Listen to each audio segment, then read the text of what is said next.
yourself and feel something you've never felt when he asked what else with Corey Mann.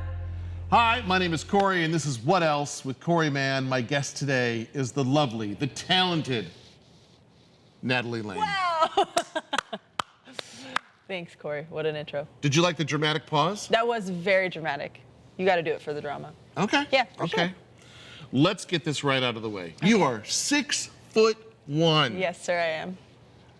Are your siblings as tall as you? I am short in my family. Okay, so dad's 6'5". My brother is like 6'8". So he plays basketball. He's a center. He just puts his arms up and everybody's afraid of him. Wow. It's great. Is he in high school? Is he in college? He is in college, yeah. Do I need to go get his playing card right now? You could, yeah. No. Wow. No, he plays like intramural basketball and he just crushes everybody. It's fantastic. Are you athletic at all? You know, I play for fun, but I never played like I was always doing music. You never put this height skill to your advantage of volleyball and... No, and like before I went to college, coaches were coming to me and being like, we don't care if you play, we can teach you, just we need the height, you know? So, never happened. Who's mom and dad? Mom and dad are the best. Willie Ann is mom, and Nathan is dad, and they play music. Dad plays bass and trombone. Mom sings, and so I got all the music stuff from them. That's quite a horn family. Yes. Brass ensemble. Brass, yes, they met in orchestra in college, you know, like it's cute. It's nice, yeah. And so what kind of soundtrack are you growing up to with that kind of family? Okay, so mom's playing Christian radio all the time. Love it. Dad's playing like Earth, Wind and Fire, Tower of Power, Chicago, you know, some jazz stuff, gospel music. So I feel like I got the full thing, you know? I kind of got everything in there between my parents. If somebody goes and does a deep dive on the music that you're making these days, do you hear that kind of influence? Horns, funk? I think for sure. Yeah. Yeah, because then I studied jazz in college. So then I got some of the jazz chords, you know, but I've also been playing in church my whole life. So people sometimes don't know what to do with it. They're like, this is a lot of things. But I think you get all the influence mixed up in there. Okay. Yeah. I'm at a jazz festival just last weekend from you and I being together. It's not my favorite genre of music because I don't get it. Sure. What am I missing? Help me out. We are on the floor level of 1 of an elevator. I just hit 8. Yes. Explain to me jazz. You just hit 8. See, that's hard to like, it's hard to get all the way there in like 1. Yeah. We're on floor 3 now, by the way. That's good. You gotta work quick. That's fun. No, I feel like if you don't get it, you just gotta roll with it and know that like that, you know, it's all about the musicians like being in the moment, following the music, going for the thing. So you just have to just kind of absorb and know that you're not gonna understand it. Okay. You know what I mean? It took me so long to even partially get it that you'd have to like get your doctorate in jazz to actually know, you know? So you just have to roll with it at this point. Are you familiar at all with Donald Miller? Donald Miller, I know the name. He's an author. Okay. He's wrote many books, and one particular book called Blue Like Jazz. Okay. And in the introduction, he said he didn't get jazz, didn't really like it. Yeah. But it wasn't until he saw someone who loves jazz, loving jazz, that he got it. It's really special. You know, I think it was maybe a horn player on the street, just soaring with his eyes closed. Yeah. And he's like, oh. Yeah. I get that. Yeah, that's still like some of the most inspirational stuff to me. Like you on the streets of New York City and you'll see like a saxophone player in their world, like having the best time. And I'm just like, man, I love music, you know? Like it's the best. Favorite Earth, Wind and Fire song, go. Do you remember the 21st night of September? It's just good vibes. And they have a whole day. 21st night of September. That's Earth, Wind, and Fire Day. Very nice. Yeah. Very nice. Born and raised in Colorado Springs. Yes. Tell me something amazing about that area. I've been to Denver. Have you not been to the Springs? I have not. Corey. Well, it backs up to the mountains. Okay, so my house, like my backyard, we overlook the Air Force Academy. Okay, so there's planes flying over all the time. You're just like watching. And then it's the mountains. You can go up on Pikes Peak. There's a little train that takes you up there, and you go up there and you eat coffee and donuts, and you look at the beautiful view. It's just the best place. Last time you went? I was there 2 weeks ago playing a show. Oh, wow. Yes, it was the best. Did you say something to the effect of, great to be back in my home city? It's like, what's up, Colorado? No, Oh. no. It was just basically a hometown show. Everyone was there from my childhood. It was sweet. Now, I have been to a concert in Colorado. Okay. Did you go to Red Rocks? Red Rocks. What a dream. Wow. What a dream. Have you played there? I haven't played there, but Yet. I've been lots of times. Okay. Yeah, that was like my hometown venue where we'd go see shows, you know. But it's crazy because they've built it out. It's an amphitheater. And so the sound, like the acoustics are perfection, and it's just the best. I was with a mutual friend. Okay. And I was walking up the steps to that top part where they have like concessions and the hangout area. And I think it's step 39 that says, this is where you feel like you're having a heart attack. Yes. Was that It correct couldn't for be you? more true. Yeah. Yeah. Yeah. People go there to work out, and they just run the stairs up and down and up and down. And I don't understand those people, but hey. You gave me a great tip recently because I'm going to go to a wedding there in December. Altitude sickness. Yes. Like, so how do I battle that? People think it's not real. They're like, I'll be fine, I'm fit. Even if you're like, at the top of your game, you could definitely experience some altitude sickness. You'll get there and like maybe that night, maybe the next day, you'll like feel it in your head. You'll be like, why am I having a headache? Maybe like some chills, whatever. So you need to actually drink like 10 bottles of water and like eat well, sleep a lot, like regulate yourself, when you Okay. get there, because otherwise it could be bad. Yeah. What a great tip for all of our listeners and viewers. Regulate. Regulate yourselves, guys. Okay. Mom listens to Christian music. Dad listens to a gamut of things on Yes. the prize wheel of music. You grew up, I'm guessing, knowing about faith and knowing who Jesus was. Yes. When did you get it? When was your light bulb it moment? took me a long time to get it. Oh? So yeah. So I grew up in a church called New Life. It's a mega church in Colorado. The best church, the best people, like had this amazing worship team, like great pastors, like everything, it should have been working. You know what I mean? And I just remember growing up and liking church, but like not really getting it, not really feeling what they seemed to be feeling, or like getting it when they would pray or whatever. And so that was interesting for me because my parents are people of faith and they're so involved in the church. And so I was like, okay, like, at that point it just became a thing that my family did, So it wasn't until high school that I kind of got fed up with it, and I was like, okay. So I gave it a good college try, I was like, trying to read my Bible, trying to do the stuff, and I was not getting it. It wasn't clicking for me. And so I just went to the Lord and I was like, listen, like I need you to show me that you're real or I gotta be done because I can't lie about this anymore. And it was serious. And so it was interesting because that week my mom had signed me up to go to this youth conference and she was like, you're going. I was like, Mom, I'm already like having a hard time here. And she made me go for 3 days to like a huge conference. How old are you? Like 14. Okay. Yeah. Yeah. And I was like, I barely like church for an hour on Sunday. You're going to make me go for 3 days. But I go and the Spirit of God meets me and I felt his presence for the first time. I felt like I met Jesus, and it was wild because it was right after I'd asked him for that. And so it's forever been like the turning point for me. And the only way I could explain it was like I was seeing the world in black and white and all of a sudden I could see in color. Everything changed in that moment. So I just think it's interesting that we can grow up in it and not really get it until we make a decision for ourselves. And I just think it's so powerful when church kids, decide to make that decision for themselves and decide to stay in the church because a lot of times it's harder to stay than to leave. So to make that decision, it changed my life forever. You're preaching to the choir. Yeah. I grew up in church. Okay. I know all the lingo. Yeah. And then the moment a parent figure said, you don't have to go anymore, it's up to you to go, I never went again. Yeah. And then in this year, I got it.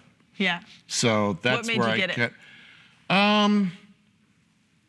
It was explained to me in a language I understood at age, whatever that is. Yeah. And it was crystal clear. Yeah. And it was like all the little things along the way that I've heard, but it was just right place at the right time. Yeah. And speaking to me in a language I could understand. And then no turning back. No turning back. How beautiful was that? Yeah, wow. That's awesome. So you graduate high school. Yes. You are now thinking about what's next. Yes. My 17-year-old right now is thinking about what's next. What a weird time. How You know, so? I just feel like we expect 17-year-olds to like know what they're gonna do for the rest of their lives. That's so much pressure, you know? But I knew that I loved music and I knew that I loved studying theology. And somehow I wanted to do those together. But there were like no schools that had both of those things. And so I was looking and looking. I like visited Juilliard and they wanted me to come there. I visited some theology schools and they wanted me to come there. And I was like, I felt so torn between these things, but wanted to do both. And then I discovered a school in Nashville called Belmont University. And it had both of those things and it felt like summer camp. And I was like, I could make music here. And so went to school there, ended up being there for a very long time. And what's a very long time mean? I didn't mean to stay for as long as I did because I got my bachelor's and then I got my master's in piano. Yeah. And how long is that? And it was like 5.5 years. Okay. Yeah. Wow. Pretty good. So pardon my ignorance. Is Belmont considered a faith-based school? It is, yeah. Okay. So that's why you have music and Yes. faith and theology. Yes. As you look back on that season of life, I'm fascinated that you meet Jesus at 14. Yeah. And there's something in that head of yours like, I want to study more about theology. Was it more than you expected? Was it like, oh, I love this? Yeah. Drink from the fire hose? Like, Yeah. what was that like? I think where it came from is just like when I would listen to theologians or like even when I would read books, like I was so over the surface level stuff and I wanted to go deeper. And so it was awesome. Like studying theology at Belmont meant like really diving into like, what does the Trinity actually mean? Like, I think there's like a lot of things that we just kind of overlook as believers. Like, what does each part of the Trinity actually do? What does that mean for us? Like, if we go deeper into that stuff, a lot makes sense, but then you have like a million more questions, you know? So you just kind of follow those rabbit holes, and it was awesome. And I feel like it's informed my songwriting so much because I think we need, you know, theologically accurate songs because people are listening to more songs than sermons these days, and so they got to be right, you know? Thanks for saying that. Yeah.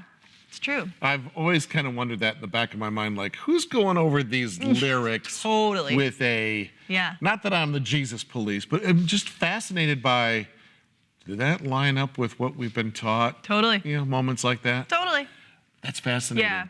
Even some of the language of it sometimes, like, you know the song Goodness of God? In the bridge it says, your goodness is running after me. And that's actually more biblically accurate than a lot of lyrics. Like in Psalm 23 it says, you know, surely your goodness and love will chase after me for all minutes. It's chasing after me is more the language. So that's interesting to me is like, can we get actual biblical language like in our songs, you know? Wow. Yeah. Can you remember the very first song you wrote since you fell in love with writing? Yeah, because I didn't want to write it. It was an assignment. Okay, so this is something you crazy. had to do. I had to do it. Okay, so my grandma was my first piano teacher. What was her name? Grace. What'd you call her? I called her by her middle name because she wanted to be something other than grandma for piano lessons, you know? So I called her Miss Levon. Miss Levon. And she would like put on glasses and she was a different person for piano lessons. It was very nice. But then do you call her grandma? Do you call her? Grandma. It was grandma. Grandma. But during for piano, Miss Levon. Yes. Yeah, so she taught me for like 8 years. And she was a piano teacher. Like she had a studio of like 30 students. Wow. And did that for a long time. And then she retired and she came out of retirement to teach me. It was very nice.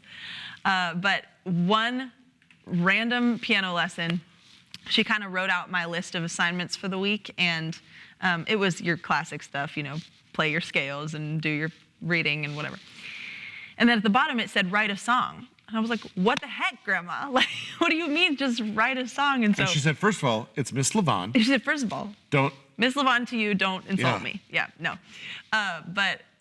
And I was like, that can't be that simple. And she was like, actually, it's really easy. And I was like, explain yourself. But she said, you know, if you pick like a scripture and use those as your words, and then you just like make a melody around it, it's actually really easy. So I was like, okay, I was like 10 at this time. Okay.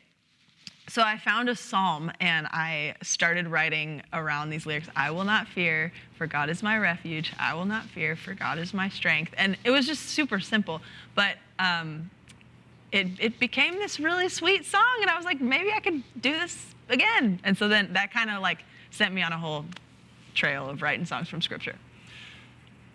Speaking of writing songs in 2024, Yeah. have you ever hit such a roadblock that you jump on AI for a little help? I just think AI is kind of fun for this stuff. Okay, so. Can I tell you a quick story about AI? Please, yeah. We had a guest in today before you came. Okay. And I hit a dry spell of questions. He's been here a couple of times. Okay. And I typed into Chat GPT, I need 10 specific questions for this particular guy who does this. Wow. 10 questions. And I kind of went, that scared me. It's a little freaky. So then I thought about someone like you. Yeah. You're hitting a wall and you're like, I need a song about Psalm 38. Yeah. But anyways, go ahead. Yes. I interrupted The more you. specific you can get with it, Yeah. the better. You know. If So you you've just messed say, around with it. Oh yeah, for sure.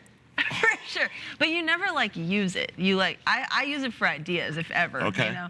So I'll be like, I'm writing a song about forgiveness. Looking for lyrics in a second verse that go something that are around this topic, and then it'll give you a bunch of ideas. And I never use quite that, but sometimes it sends your brain on a new Wow. thing. Yeah. And do you Yeah. have to give that thing, the Terminator, credit? No. Okay. No. But I don't Just helps use you with the exact ideas. words anyway. Right. Creativity, It's brainstorm. inspiration. Yeah. And we don't Wow. do it often. I just think it's fascinating. Okay. Yeah. Yeah. I'm gonna have to try that You myself. should try it. Totally try that. It can write you a whole song if you need that. I know somebody that wrote a graduation speech with that. See, is that This even is what fair? I do. This is where, you know. I don't know if it's fair, you know? He's very Yeah. busy. Very busy. Okay, fine. Graduate with a master's degree in piano. I still don't believe it when you say that. Performance? Yeah. Yeah. Yeah. How many times did you perform to get to that master's, Oh. do you think? I think at least once a week, so hundreds of times. The hardest piece you did during that season of schooling? You know a composer named Rachmaninoff? I've heard of it, yeah. He's crazy, and it's like both hands are going, you know? So it just, Do you remember what it was called? it was like, you know, Etude number 27. And or you had to whatever. learn it. Yeah. How'd Yeah. you do? Well, I mean, you got a Yeah. master's. Yeah. I guess I answered my own question. Hopefully I'm good by now. I don't know. Who told you you could sing and perform and you believed them? Oh, that's a hard question. I feel like, you know, when I was first leading worship, there were a lot of mentors in my life that were very encouraging. When I was growing up, my worship pastors were like Corey Asbury, John Egan, Jared Anderson, like incredible people that I didn't really know that they were like well known or had songs or anything. They Now, were you're just not my saying friends. you were listening to them on a CD. Correct. You were actually physically around them Leading and got to worship with see what them. they do. Yes. Okay. So they taught me to lead worship and write and sing and play and all the things. And so when they would say, I think that you're called to this, like I believe that, you know, because I trust them. They're like your people. And again, I didn't know who they were at all till I like got to Nashville and other people knew who they were. But yeah, I believe them, I think. Yeah. Give me the story leading up to you signing your name on the dotted line at one of my That was absolute very smooth. favorite record labels, Wow. Centricity. That's my signature, by the way. Is That's it? not yours. No, that's mine. How would you do mine if you had to?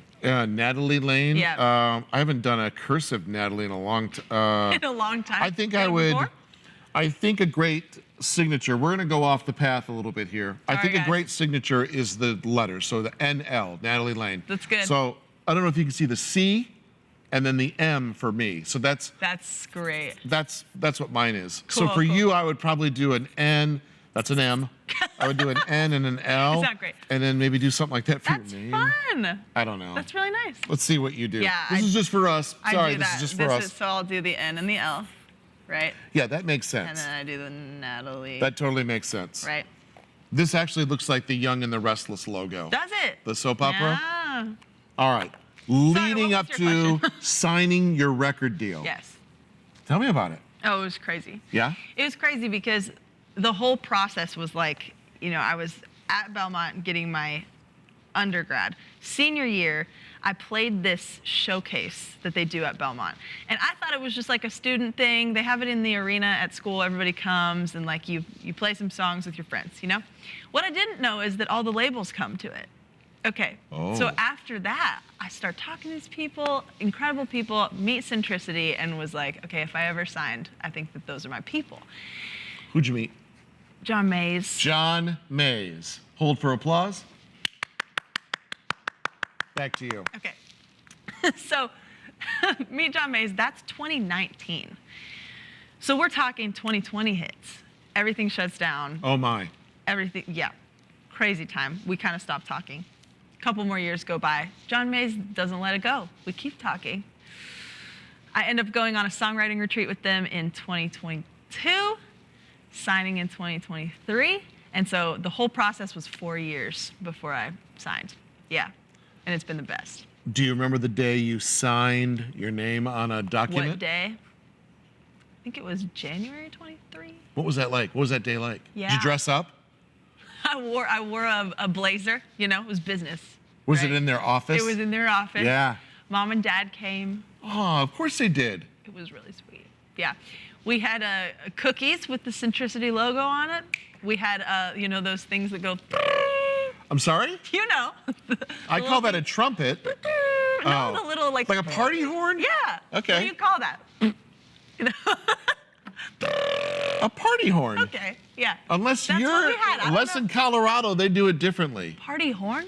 Party horns. I've never heard that in my life. Anyways, it was a blast. It was so Maybe fun. you're being more biblical. It was David's horn of praise. No. That would have been fun, but no.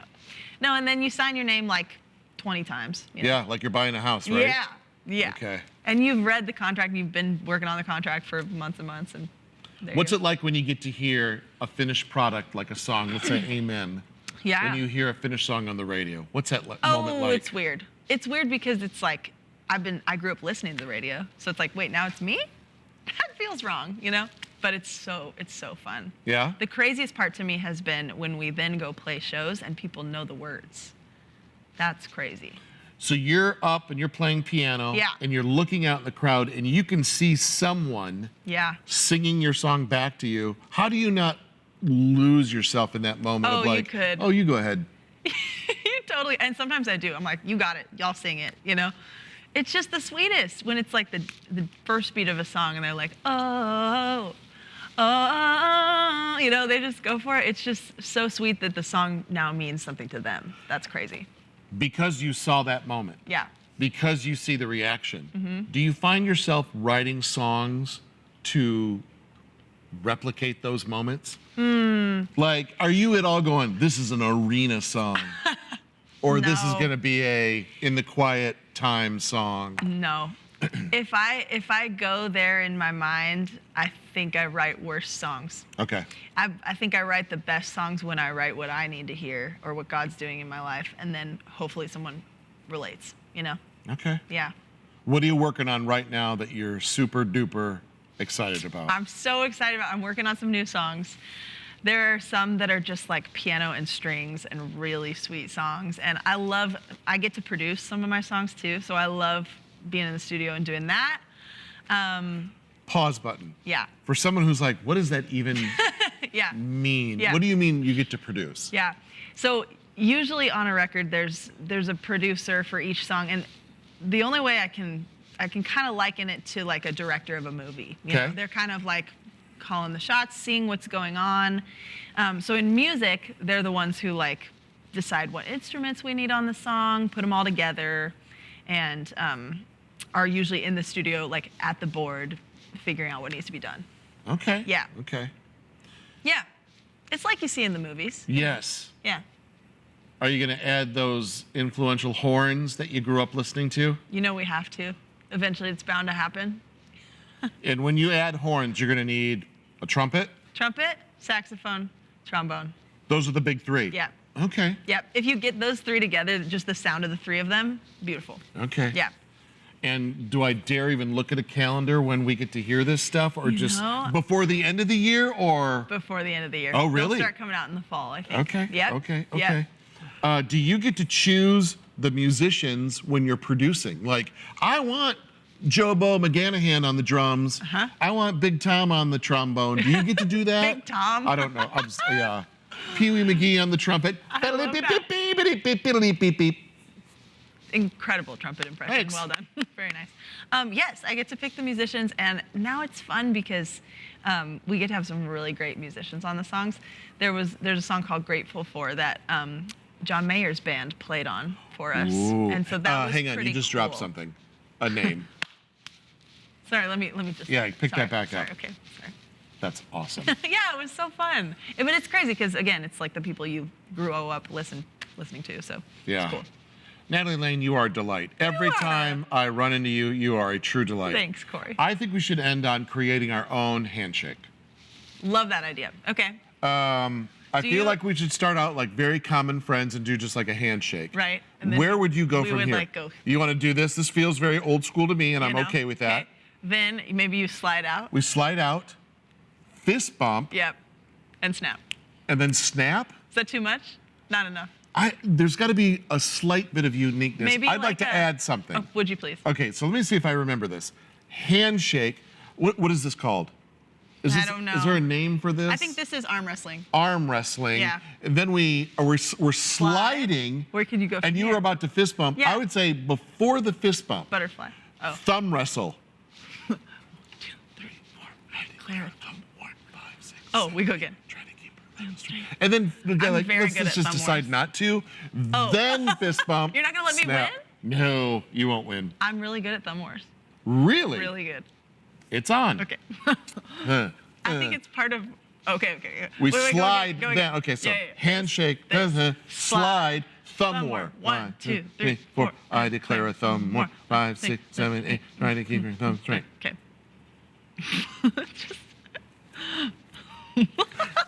See, I lay in waiting. No. I lay in. Oh. She did win. You think she's Fist good. bump, It's fist just bump, fist and bump, snap. Incredible. Thank you to Chris Love. Thank you to Centricity Music. And thank you to the lovely, the talented, I don't know if there's a better smile. Aw, Corey. Natalie Layne. Thanks. That's not AI. It's real. That's the real deal right there. Thanks for watching. Thanks for listening. Until next time, little buckaroos. What